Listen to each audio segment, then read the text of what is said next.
Hi, my name's Tony Pearce. I'm the co-founder of a game studio called Reality Gaming Group. Thank you very much for joining me this afternoon. I'm going to talk about why in-game collectibles, known as NFTs, which stands for non-fungible tokens, will be the next $100 billion business for the games industry. Before I start this, does anyone know what NFTs are, or non-fungible tokens? Okay, so a few. Okay, I just wondered how in-depth I should go, but fairly in-depth. So,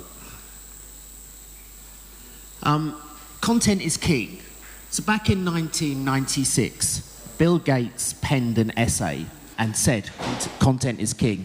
And back in 1996, there were about 30 to 35 million internet users, which is, most of them were on dial-up, and that's roughly about what there is today in the blockchain gaming side, with about 30 to 35 million people having crypto wallets. And what Bill Gates was saying here is that if you have content, now the internet's around, it's going to be extremely cheap and easy to send that content. And he was right, except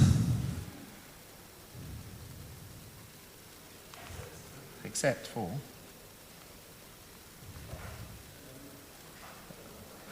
2 decades later, Jonathan Perelman from BuzzFeed went, content is king, but distribution is queen, and she wears the pants.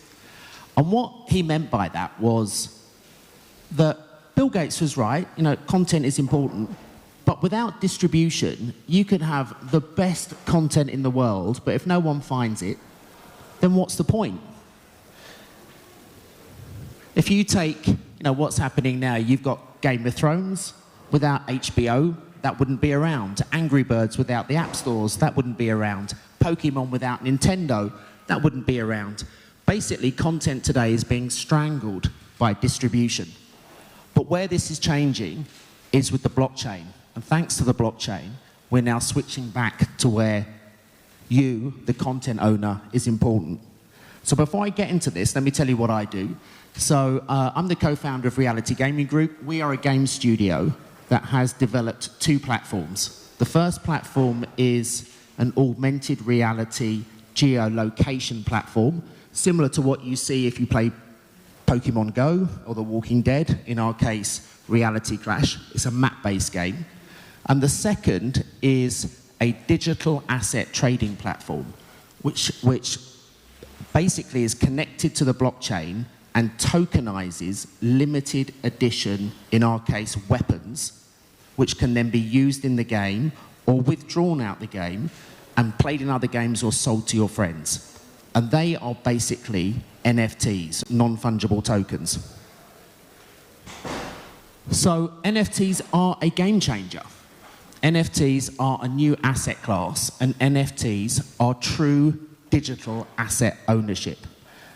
So let me give you an example. Today, if you played Fortnite, you go in there, you buy some Vcash, you spend £20 on buying different apparel for your avatar, hats, t-shirts, whatever. You don't actually own any of that. So when you finish playing Fortnite and you're bored of the game, basically your items stay in that game. There's nothing that you could do with them.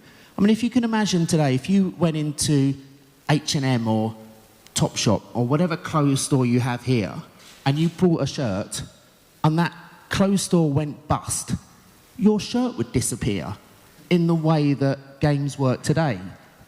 But you've spent money on that shirt, you've spent money on those in-game items. Why can't you take it out the game and sell it to your friends? Why can't I take that t-shirt out or that weapon and play it in other games? This is what's happening with NFTs. This is where those in-game items are tokenized and logged on the blockchain, and when you buy them, they physically are yours forever. You are the owner. So let me just explain NFT standing for non-fungible tokens, what that actually means. So what does fungible mean? So fungible is an item that can be exchanged for something similar. So a £1 note can be exchanged for another £1 note. a Bitcoin can be exchanged for another Bitcoin. It doesn't matter what the value is of that. You can exchange one for another. What a non-fungible item is completely the opposite characteristics. So as an example, take a plane ticket. That plane ticket might look exactly the same, but actually it's unique because that plane ticket has different passenger names on it, different destination, different departure times, different seat numbers. It's a non-fungible item. You cannot swap one for the other. It's unique and belongs to you. So let's talk about how that works in games.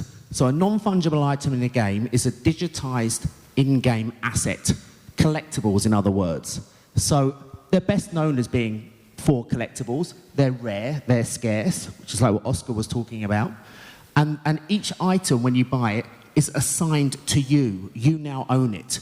So therefore, I can take that item and start to play it in different games.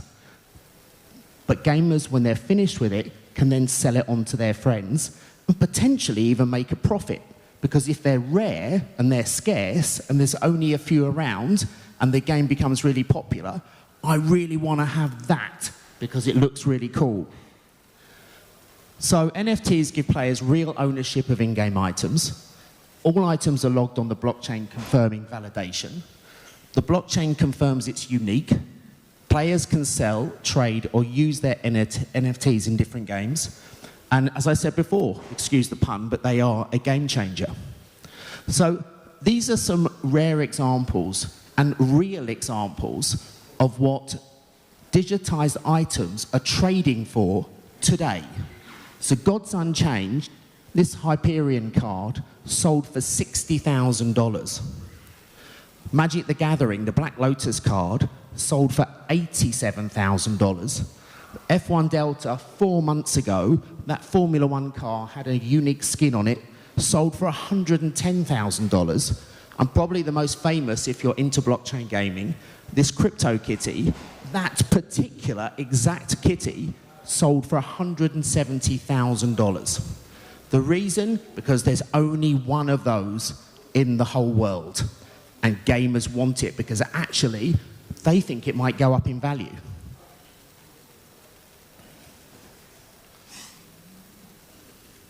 Sorry. I need to shake this. So, for decades, gamers have spent billions on in-game items with no actual ownership, rights, or control. So my company, Reality Gaming Group, are changing this. So we've developed 2 platforms, as I mentioned earlier. We've developed a geolocation mobile AR platform and a digital asset trading marketplace for rare digital items that is powered by blockchain technology. So let me explain the game. And the reason for handing down the cards is this game is now live and you can play it.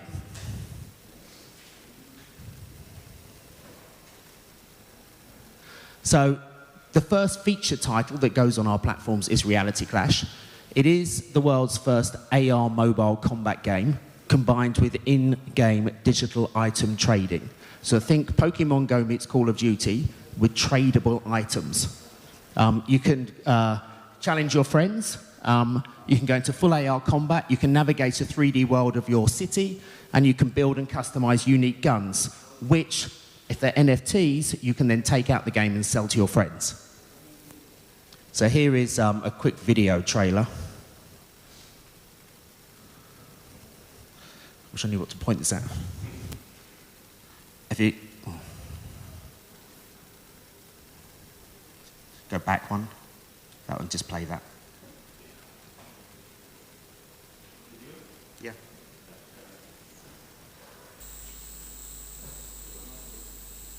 Yeah.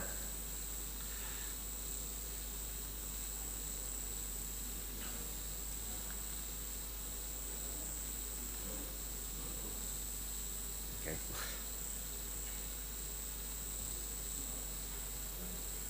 That's not working. It looked much nicer than that. Yeah. Slow motion.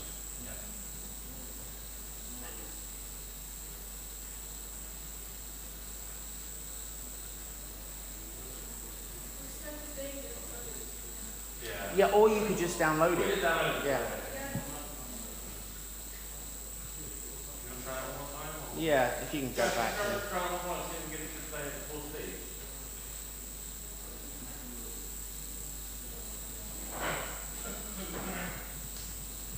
So just while we're fixing this, the game itself now is what's called an MVP, which is a minimal viable product. So it's a soft launch. It's been out for 2 months.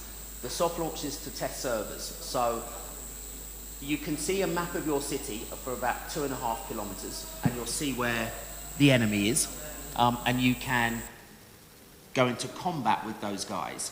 But when you go into combat, an augmented reality sim opens, and you walk inside a battle zone, and your enemy is an avatar. But it's an avatar of you doing exactly what you do in real time. So if I move forward, my avatar moves forward. If I go back, my avatar goes back. Which is what this was.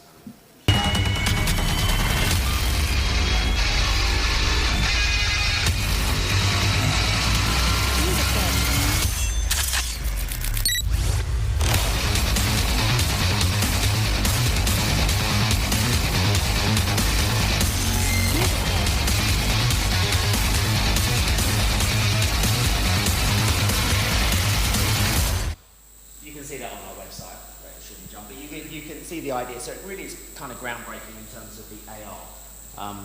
But what makes this different is the NFTs. So this is the first game that Apple have approved where you can buy in-game items that aren't for sale in the App Store. So the way that you buy these NFTs is through our website. You buy them, and then you can trade them with your friends or play them in other games, or you can connect it to the account that you have on the game, and they instantly download it. So you might be in the game with a really cool gun that someone hasn't been able to get from the App Store. The only way you can get it is to come to our website and buy them.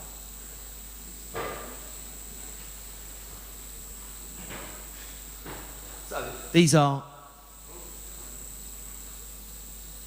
these are the guns that are actually on our website. So we've sold about 7,000 since we launched. They're all limited edition. So if you look here, there's only 30 of these that we make, and there's 9 left. Once they're sold out, we will never make them again. Hence, it has that rareability and that scarcity.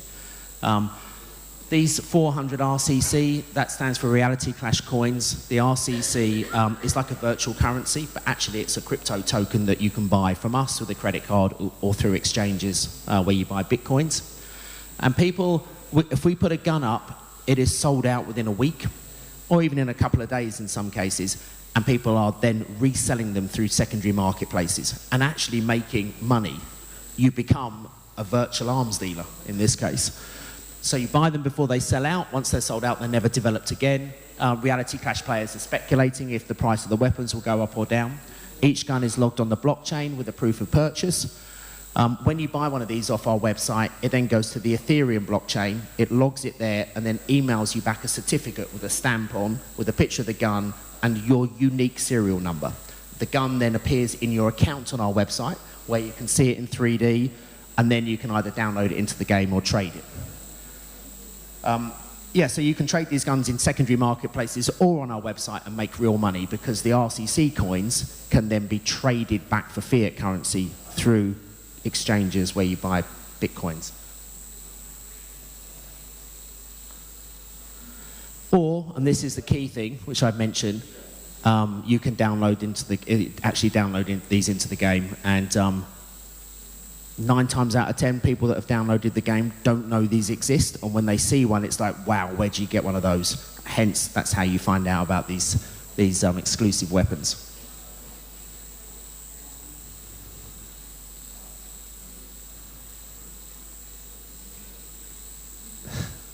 So, 75% of all our guns sold out in the first 24 hours. We've had 1.4 million Reality Clash coins spent in our store, and 7,000 guns have been sold since launched. But this is where it gets really exciting. So we create those guns and we tokenize them. But what if you as the player were to create your own guns and sell them in our marketplace for people to use in the game?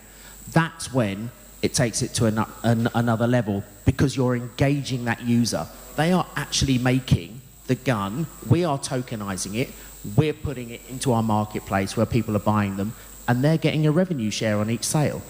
So we're creating what we're calling Reality Clash gun factories.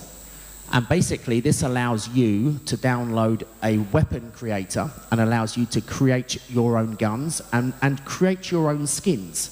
We then approve those. If they're approved, we then decide how many we want to sell, and they're uploaded to our store. So you as a user actually are now making in-game items. And this is the quick trailer that we've recently put together. Video.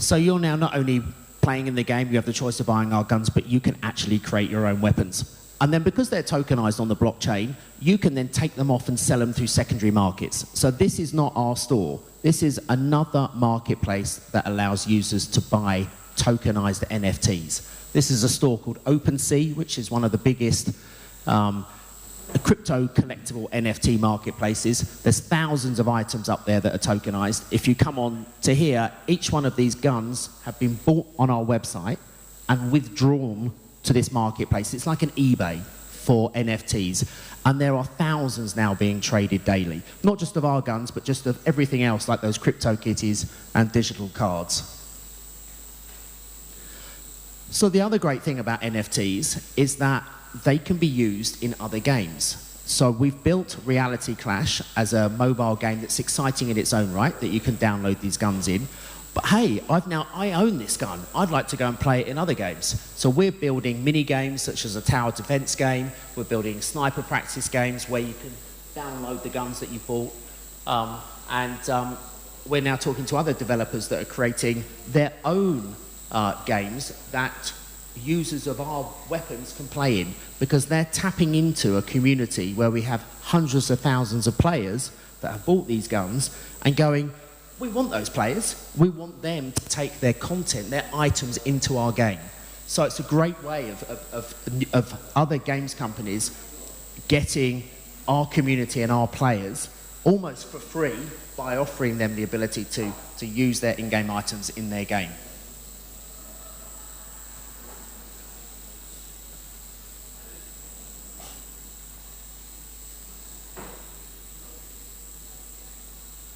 So this is the digital asset trading platform that we bought. And this is open to license to any games company now. And we spent 2 years building this. So if you have in-game items, we can tokenize them for you.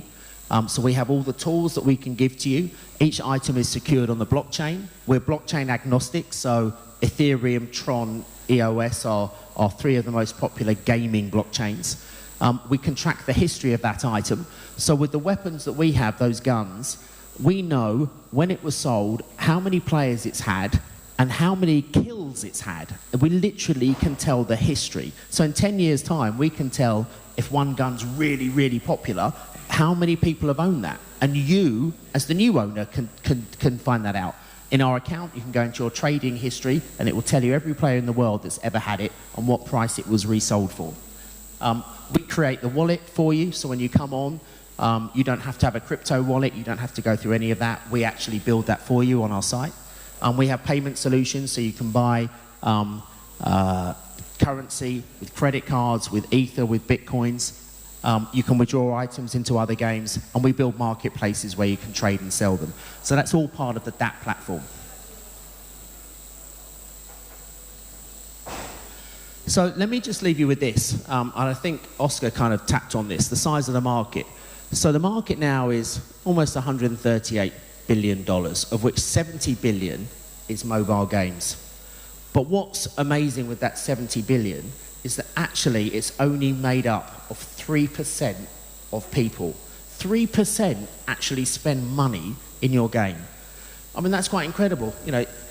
97% of people do not spend money. And the way the market's going, last year it's gone up 5-10%. So you can add probably another, 5-10 billion onto next year. But we truly believe that with NFTs and the fact that you now own something, the fact that you can take that around different games and then sell it onto your friends, we think this is going to increase the market by 15 to 20%. And that's why when it goes back to content is back being king, and why NFTs will make this the new $100 billion market. Thank you. Sorry for the...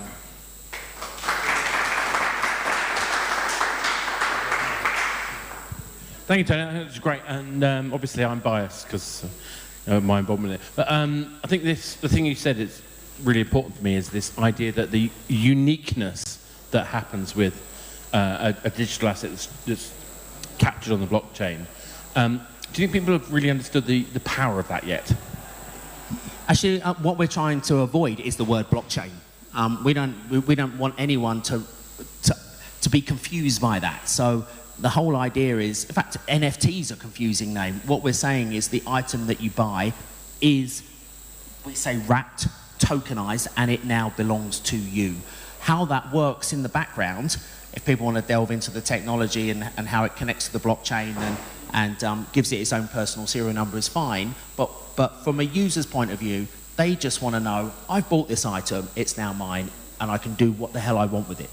And in the next 3 to 5 years, I think gamers will start demanding from the bigger games companies why they've just spent £50 in that game and actually I'm now bored, or that game's now gone bust. Where's my items? And I think it's independents like us and other blockchain companies that are allowing users to own it that will start to make the bigger guys think, actually, we've got to start offering this, because gamers will start going, well, I'm not going to play your game because I'm never going to get those items out. I'm going to play this one. So I think it will speed up, and I'm looking forward to when EA and Activision and Epic and all those guys start to offer this. But in the meantime, it's for us. But it's interesting because Ubisoft have obviously embraced this as well, which is interesting. And Facebook have tried their attempt as well, but that's a different subject. I think there's an interesting position that we're in, which is that in some ways the success of blockchain will be when we stop talking about it. Yeah. Because it becomes normal. Because it's just the way that the back end of the game operates to ensure that you get the assets you own. And in some ways, it's the simpler way to think of it. It's just a distributed way of communicating, who owns what. Is that a fair summary? Yeah. No, exactly. So, I mean, the games industry invented virtual currency. We started this market, and now we're coming on to currency that is tokens, is cryptocurrency, where you can start buying them outside of the game and selling them back into the market.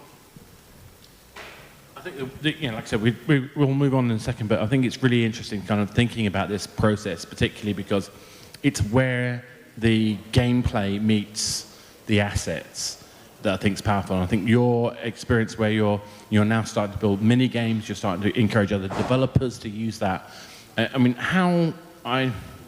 there an education process that you're finding for people to understand the reasons to use your assets versus creating their own? Well, so we need to make Reality Clash a success, so people just go and play it in its own right, and then find out about the fact that you could own these digital tokenized items, and then the fact that you can go and start playing them in these little mini games, or there's another games company that allows you to take these in. And I think that's going to happen over time. It's not there now, but we're inventing this market. We were saying the other day, we tokenized these weapons 18 months ago, and that's before we'd even heard of NFTs. There was no NFTs when we did serialized numbers for each of the assets. Yeah, so we were literally making this up as we went along, and now I think more blockchain games are coming out with their own limited edition rare assets. And this is great. You know, this is educating the market, I suppose. Well, we actually went further. We built an API call into the token, yeah. which we haven't even seen anyone use the idea of that yet, and I can't wait to see what people do with it. Yeah. Dave, you had a... Sorry, let me get Mike. Hiding behind the pillar. I thought it's an incredible concept, and I thought the fact that you're introducing user-generated content with the weapons factories, essentially, is another great way of handing the game to the players and democratizing that. Yeah. But the game player in me wants to ask, how do you maintain balance within the game if people can create their own assets? Isn't there a risk that people will flood the game with killer weapons or cheap weapons or something like this? What's your model there? So we will only... We haven't balanced it out yet, so we will license those factories, and there'll be 3 or 4 factories per country, and maybe even the gamer has to pay a license fee for the factory. We haven't worked that out, and then we will decide how many we want to relaunch and approve that process. Otherwise, exactly that. You know, you can never. There'll be too many out there. I mean, the data design of the weapon tokens themselves, and particularly the stats we used, had a series of tiers built into it. So there should be some boundaries within those tiers that allow that to be relatively straightforward. But like I say, it's not something we've done yet. But here's the other cool thing. In Reality Clash, when you look at the map and you see your town, there's certain places you have to go to get resources. The next version, which comes out next year, you'll see boxes down certain streets, and so you walk down a street and you point your phone at the box, and that's like AR, and you see the box spinning around, and then you shoot it with your gun, and then it explodes. But inside the box is an NFT, is a tokenized item. Now that could be a hat, it could be a T-shirt, it could be another weapon, but you've now stumbled across this digitized item. Now you need to get it back to your camp. It's a bit like getting the flag in paintball back to your camp, and you need to get it back without losing it, without going into combat. But when you get it back, you can then withdraw that NFT to our marketplace and sell it. So you're now, in the game, you're finding digital content that has real world value. That again is something that's quite groundbreaking. And because we have this deal with Apple now, where you can take stuff in and out of the game, it's the next level in terms of gamer engagement. It's a massive step forward, you know, particularly because of the initial resistance that they had in the principle. Yeah. On that note, we're going to say thank you, Tony. That was great. I think hopefully what you've learned from that is that there's lots of things that we're now experimenting with blockchain or tokenizing. Sorry, forget blockchain. It's just the mechanism. Tokenizing assets, which add whole bunches of opportunities.